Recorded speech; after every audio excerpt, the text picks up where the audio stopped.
Hi friends, నేను మీ పావని. ఈరోజు అయితే మనం ఆకుకూర పుల్లగూర అయితే ఎలా చేసుకోవాలో ఈరోజు ఈ వీడియోలో చూద్దాము. ముందుగా కుక్కర్ అయితే తీసుకొని దాంట్లో ఒక కట్ట ఒలిచిన ఆకుకూర అయితే వేసుకుందాము.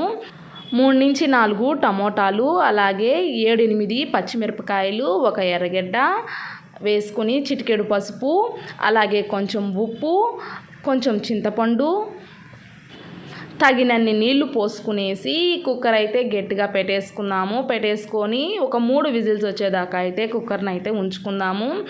3 విజిల్స్ వచ్చేదాకా అయితే ఉంచుదాము. తర్వాత అయితే గ్యాస్ ఆపేసుకొని చూద్దాము, ఉడికిపోయింది కదా. అంతేనండి. ఇప్పుడైతే దీన్ని అయితే వెనుక్కునేసి దీన్ని తిరగమాత అయితే చేసుకుందాము. ఒక పెనం పెట్టుకొని దాంట్లో నూనె అయితే వేసుకొని కొన్ని ఆవాలు, ఒక సన్నగా తరుక్కున్న ఎర్రగడ్డ, 2 రెమ్మల కరివేపాకు వేసుకునేసి దీన్ని అయితే వాడ్చుకునేద్దాము.